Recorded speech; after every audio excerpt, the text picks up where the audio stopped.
Alright people, what's up?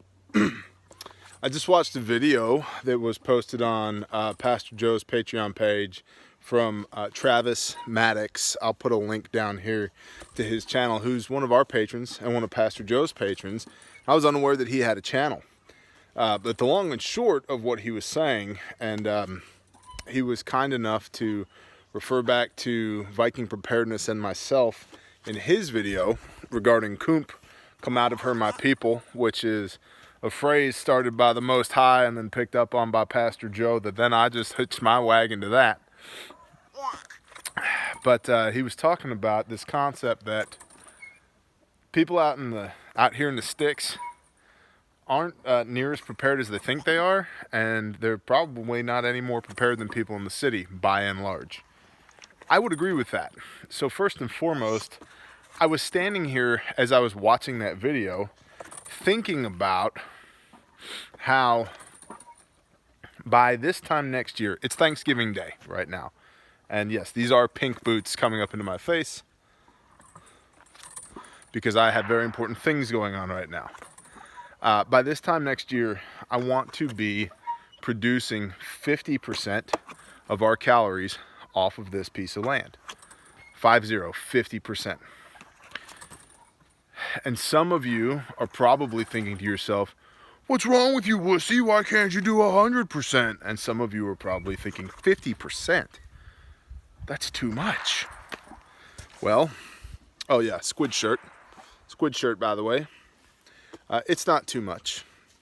We were at max capacity in Texas with very little actual time dedicated to it, putting out about 40%.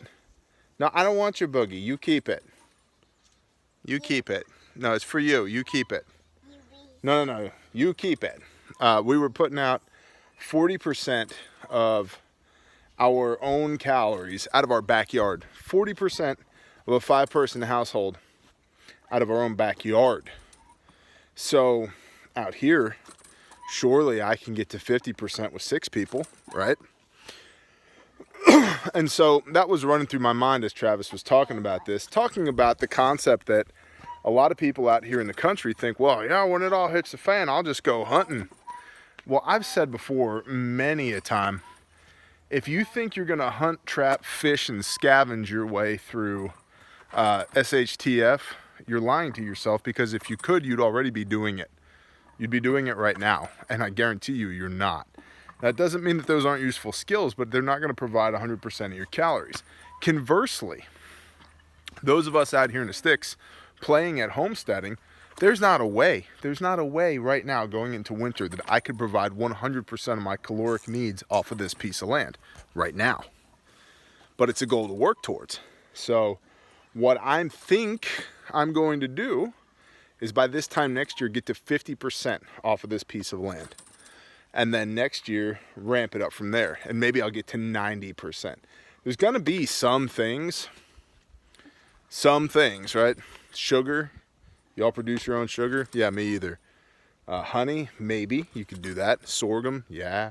Yeah, I know you can plant cane and you can do all this stuff, but it's, see, this is a business thing. It's what's called the point of diminishing returns, right?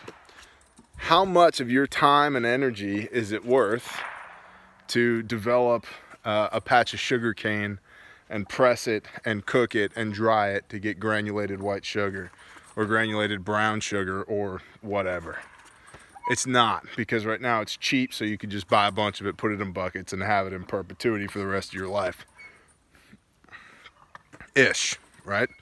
So food preparation is part of that, but the ability to produce all of your own inputs, you can do it if you're picky about what inputs you're producing. So right now, goal is to, by Thanksgiving of next year, to have 50% of our inputs, our consumption, our caloric needs taken care of off of here, and then we'll shoot for 100%. We won't get 100%, but we'll shoot for it after that. But the other thing, 2 other things that kind of came to mind while Travis was talking was I want to get back to talking about continuity of community We had that conversation here 6 months ago on this channel with far fewer people in attendance than we have right now. So right now would be a good time to have this conversation again. What does continuity of community look like? How do you do that? And I could tell you off the top of my head, I think one of the things that we need to be real honest with ourselves about is that if we all have our own tiny little fiefdoms, if we all have our own 40 acres and a mule, it's going to be very difficult for all of us to get together and help provide for one another. And it's kind of this dichotomy, this push, pull, give, take of this rugged individual, you know, American stoic John Wayne type where we're just out here getting it done by ourselves. And the fact that at some point we need to address the fact that many hands make light work. Now, the flip side of that argument is I don't think it's a good idea that you and all your buddies in suburbia get together and make your last stand at the gates to your gated community. I don't think that's a great idea. It's better than no plan, but I don't think it's the best plan. But out here, one has to acknowledge that population density can work against you in the other direction, that you can have a whole bunch of land and nobody to work it with you. So I think you need to have a plan with your homeboys, your Shalomi homies, your Hebrews, or whoever, right? Your tribe, your crew. Have a plan with your people. Hey man, when this stuff goes down, y'all come here. Bring your food, bring your whatever, right? As much as that's feasible. And in the meanwhile, until things do go down, stockpile your stuff here. So, continuity of community. I think we need to come back to that conversation again. And then the other thing that Travis was talking about that I really want to start talking about more here, especially come springtime, is multispeciation. What he was talking about are these big monospeciated farms, which are basically livestock factories that we have today. You know, Tyson chicken houses and CAFOs, concentrated animal feeding lots, feeding operations, you know, beef cattle feeding in the whole nine. Yes, baby. I'm done. You done? Yeah. Whatever. You ain't done. Keep pushing. Yes. So these things that we call farms right now are not really their own ecological closed systems. They're just one piece, they're one cog in the machine that is food production these days. So if we are going to homestead and if we are going to try and, you know, apply permaculture and regenerative agriculture to our lives and produce our own food, make our own inputs, make our own, you know, use our own outputs. If we're going to try and do all of those things, we need to deal in the world of multispeciation, right? Where we have very Joel Salatin style systems put in place, where we, you know, we have the sheep. Where are they? Back over here. Where we have the sheep. Say sheepies. Sheepies. Sheepies. Where we have the sheepies and goats. And probably springtime of next year, beef cattle. And seriously, maybe a dairy cow or dairy goats or some kind of dairy. And we have the row crops and we have the hay fields and we have the gardens. And I think we're going to build a greenhouse. And we do all of these different things, right? And we get the compost going. And all these trees that we're trimming around here constantly, we're chipping those to use the carbon. And Grandpa Eddie's here. And he's shooting pistol over on the other side of the creek. La la la la. What are you doing? But we're doing all these things, right, in a permaculture approach so that this little homestead thing that we're doing actually makes sense, right? We're going to get more laying hens in the spring and probably some meat birds, meat chickens, even though I despise meat chickens. Or at least I should say I despise the Cornish cross meat chickens. So we're going to try some Freedom Rangers and see what happens. But good job.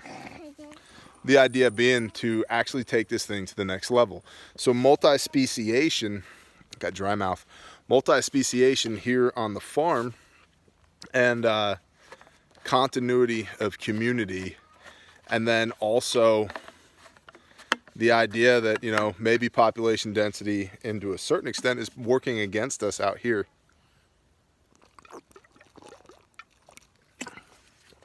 And what Travis was saying as well, this concept that people out here in the sticks, I think it's perception. It's an idea that they're better off than the people in the cities. And I would say you are. But it's step one, right? It's the first step of a 1,000-mile journey. So, okay, come on. So, as the rebranding of this channel explained, the idea of being independent, that's what we're shooting towards here. I've told many people my goal is that when the world ends, somebody comes up to me and says, "The world ended." And I go, "Really? When? When did it end?" And they go, "A month ago." And I'm like, I had no idea. No. You don't go in there by yourself. All right, fine. Go in there by yourself. See? Then you put your 2-year-old in here with the sheep, because that's what you do on the homestead. So, anyway, point being, Travis Maddox, thank you for the video. Good video. I'll put a link to his channel down here in the description. And I enjoyed the talk, and I think he's right. I think we do ourselves a disservice to believe that we're any more prepared because of our geographical location than we would be otherwise. So, y'all let me know down in the comments. I think it's time that we start having the continuity of community talk again. You guys let me know if you're interested in that. And I really can't wait for springtime to get here, that we can start doing more stuff with this property, because, I mean, it's the end of November right now. We're kind of going into stasis at the moment, right? Everything kind of plateaus for the winter. You press pause until the days start getting longer again. So that's where we're at. So yeah, shalom.